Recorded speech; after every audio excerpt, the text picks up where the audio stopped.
In September of the year 9 AD, 3 Roman legions marched into a forest in northwestern Germany. 20,000 men, the finest professional soldiers on earth, veterans of campaigns from Britain to Syria, armed with the most advanced military technology of the ancient world. None of them came out. The Roman Emperor Augustus Caesar, upon receiving the news in Rome, reportedly ran his head against the walls of his palace, tearing his clothes, crying out into the darkness, "Varus, give me back my legions." Those 3 legions, the 17th, the 18th, the 19th, were never replaced. Rome retired their numbers permanently, in shame. The only time in Roman history that happened. And the man who did it was one of their own. His name was Arminius. Born around 18 BC into the Cherusci tribe, a Germanic people who inhabited the forests and plains of what is now Lower Saxony in northwestern Germany, between the Weser and Elbe rivers. As a boy, perhaps around 10 years old, he was taken to Rome. Not captured, taken. There is a difference, and it matters. Rome had a system. When they wanted to pacify a troublesome tribe without destroying it, they took the chief's sons as hostages, educated them in Rome, raised them Roman, then sent them back, fluent in Latin, trained in Roman military tactics, loyal to Roman power, or so Rome assumed. Arminius was educated in Rome. He learnt Latin, he studied Roman military strategy, Roman formation tactics, Roman engineering. He rose to the rank of equestrian, Roman knighthood. He commanded Roman auxiliary cavalry. He was trusted, decorated, respected. Tacitus, the Roman historian, described him as a young man of noble birth, brave in action and alert in mind, possessing an intelligence quite beyond the ordinary barbarian. He showed in his countenance and in his eyes the fire of the mind within. Rome thought it had made him theirs. It had made him dangerous. Around 7 AD, Arminius returned to his people as a Roman liaison officer. To help the Roman governor, Publius Quinctilius Varus, manage the Germanic tribes east of the Rhine. What he found when he returned, we can only imagine. His people under Roman taxation, Roman administrators treating Germanic nobles as subjects, a culture being slowly absorbed into the empire, the way Rome absorbed everything, methodically, efficiently, and without particular regard for what was lost. Something shifted in Arminius. He began meeting with the tribal leaders in secret, the Cherusci, the Bructeri, the Marsi, the Chatti, the Chauci, tribes that had fought each other for generations. He convinced them to fight together against Rome. And he did something extraordinary for a man trained in Roman military doctrine. He didn't plan a battle. He planned a trap. In September of 9 AD, Arminius reported to Varus that a tribal uprising had broken out in the interior of Germania. It required immediate response. He knew a shortcut through the Teutoburg Forest. Varus trusted him completely. He shouldn't have. The route Arminius had selected was not a shortcut, it was a corridor, a narrow passage between dense forest and marsh, stretching for miles, where the Roman column, 12 miles long when fully extended, would be unable to form its battle formations, unable to use its artillery, unable to manoeuvre. Arminius had spent years preparing this ground, hidden earthen walls to funnel the Romans, concealed positions for thousands of warriors in the tree line, multiple attack points along the entire length of the column. The attack began on the 8th of September, in the rain. The rain was important. Roman artillery, the bolt throwers, the catapults, depended on dry bowstrings. Rain made them useless. And the Germanic warriors, lighter and faster than Roman legionaries, knew every tree in this forest. The Romans did not. The battle lasted 3 days. Over approximately 16,000 to 20,000 Roman soldiers were killed. The commanders fell on their own swords rather than face capture, Varus among them. When it was over, Arminius had done something no enemy of Rome had managed since the catastrophe at Cannae 2 centuries earlier. He had destroyed a Roman army. Not defeated it, destroyed it. Augustus Caesar, the most powerful man on earth, ran his head against palace walls and wept for his legions. Now here is where the genetics become extraordinary, because Arminius was a Cheruscan, and the Cherusci were a West Germanic tribe, and West Germanic peoples carried a very specific genetic signature, one that science has now been able to trace across 2,000 years of European history. The principal Proto-Germanic branch of the Indo-European family tree is R1b-S21, also known as U106. This haplogroup is found at high concentrations in the Netherlands and northwest Germany. It is the dominant Y chromosome lineage of the West Germanic tribes, the Cherusci, the Franks, the Saxons, the Frisians. The Urheimat, the original homeland of the Germanic peoples, is located in southern Scandinavia and northern Germany. Around 1700 BC, during the Nordic Bronze Age, a distinct culture began to form in this region. Genetically, they were a fusion of 3 ancient groups: Western hunter-gatherers, the original inhabitants of Europe, early European farmers who brought agriculture from the Middle East, and corded ware culture steppe pastoralists, the most significant component, who brought the Proto-Germanic language and the warrior genetic profile, high R1a and R1b. So Arminius, son of Sigimer, chief of the Cherusci, born in the forests between the Weser and the Elbe, almost certainly carried haplogroup R1b-U106, the signature of the West Germanic warrior aristocracy. A lineage that traces back through the Bronze Age steppe migrations, through the Yamnaya pastoralists of the Pontic grasslands, all the way to the same ancient migration that produced the Celtic, Italic and Germanic branches of the Indo-European world. The same deep ancestry, in other words, as Julius Caesar's people. 2 men, both R1b, one fighting to expand Rome, one fighting to destroy it, separated by a century and the Rhine River, united by 15,000 years of shared genetic heritage. But now here is the twist that makes the German DNA story extraordinary. Ancient DNA samples from Germanic sites dated to the 300s and 400s AD show 1-1 haplogroup at between 58 and 67% frequency. In modern Germany, 1-1 is just 16%. Family tree DNA. Read that again. The haplogroup that dominated ancient Germanic populations, I1, at nearly 60% in the archaeological record, is present in only 16% of modern Germans.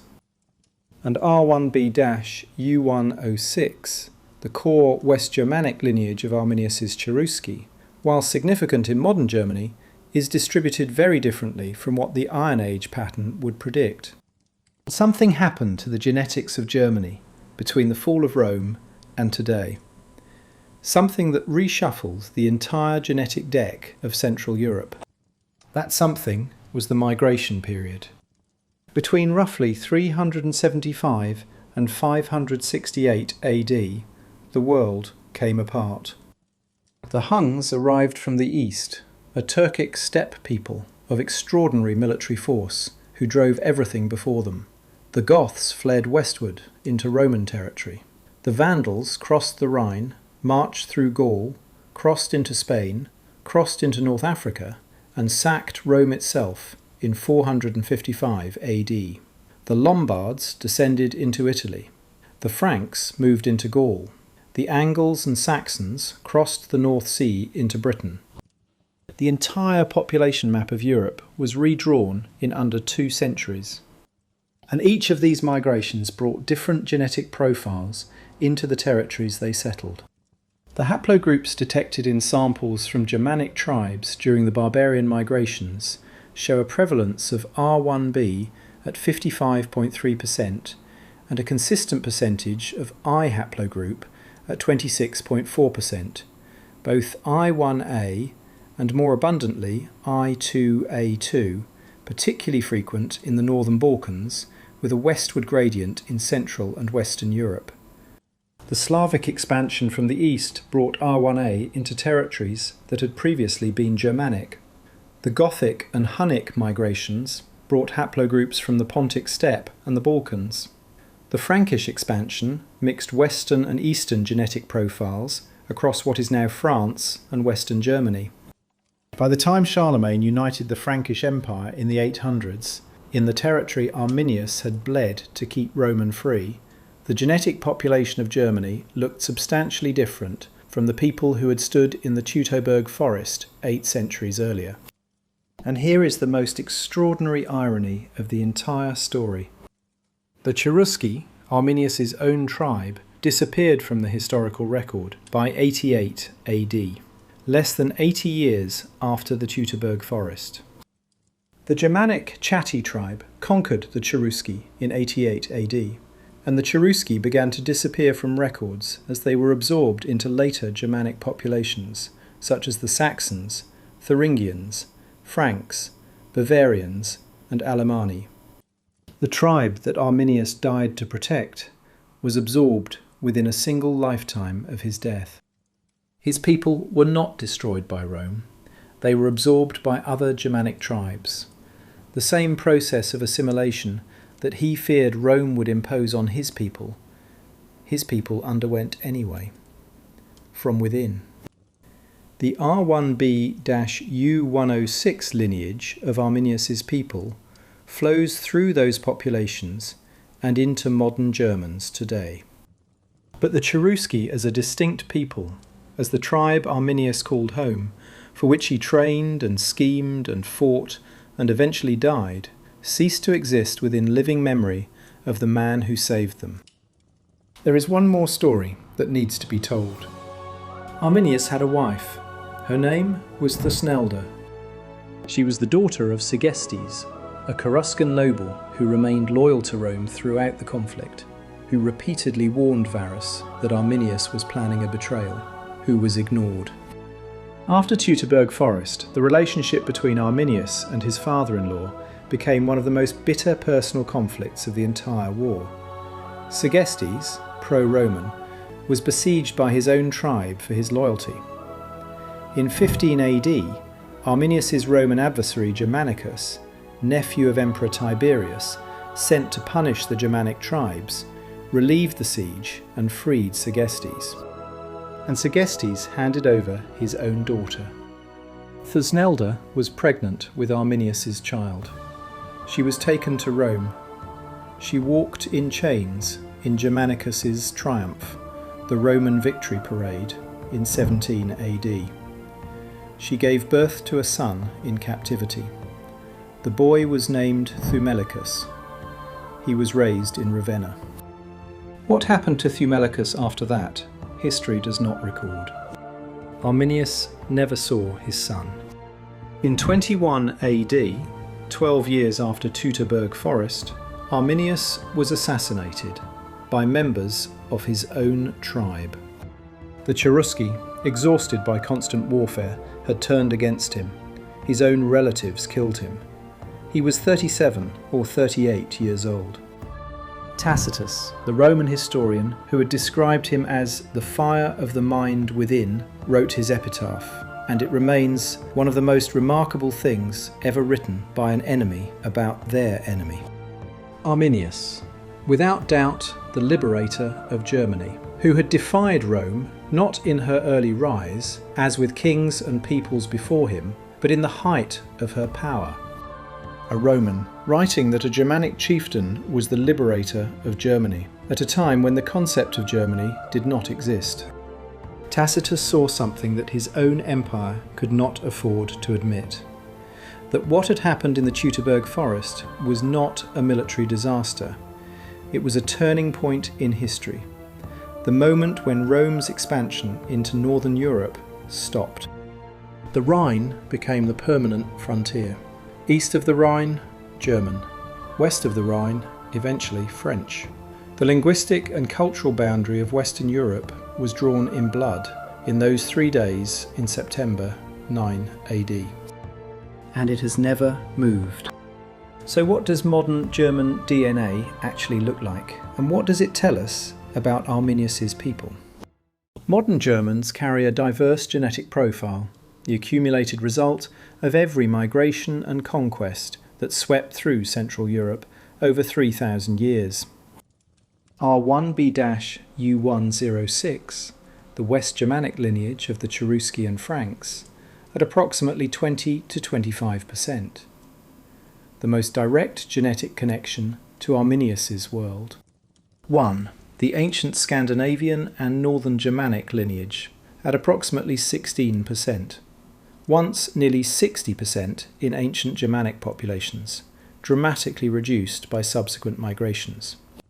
R1a, the Slavic and steppe lineage, at approximately 15% in eastern Germany, reflecting the Slavic settlement of territories east of the Elbe during the early medieval period. And a complex mixture of haplogroups, reflecting Roman-era Italic influence, Celtic substrate from pre-Germanic populations, and the accumulated genetic contributions of every people who crossed through the heart of Europe on their way to somewhere else. The man the 19th century German nationalists called Hermann. The man Hitler claimed as an Aryan ancestor. The man whose monument still stands in the Teutoburg Forest today. A massive statue of a Germanic chieftain with a sword raised to the sky. That man's genetic world, R1b-U106, Iron Age Germanic, Cheruscan, makes up perhaps a quarter of the modern German male gene pool at most. Because the irony of Germany's DNA is this. The country that has been called the heart of Europe really is the heart of Europe, genetically. Modern Germans carry traces of nearly every major migration that has ever passed through the continent. Celts, Romans, Germanic tribes, Slavs, Huns, Franks, Vikings, medieval settlers. Germany is not one genetic story. It is all of them, layered on top of each other, in the same forests where Arminius once set his trap. And in Germany itself, the original Germanic tribes were supplemented, replaced in parts, and genetically merged with Slavic settlers from the east, Roman-era populations from the west, and steppe migrants from the north and south. The founding DNA of Europe's most historically consequential nation is everywhere and nowhere at once. Arminius died at 37. His tribe disappeared within a generation.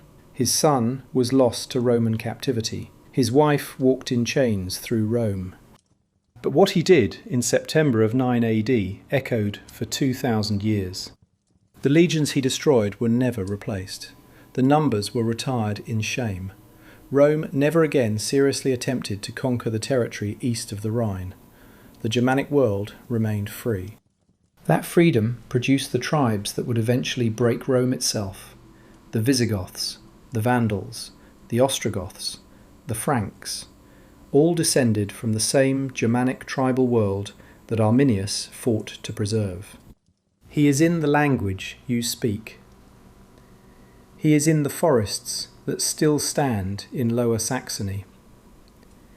He is in the 20% of modern German men who carry R1b-U106, the haplogroup of the West Germanic warrior aristocracy.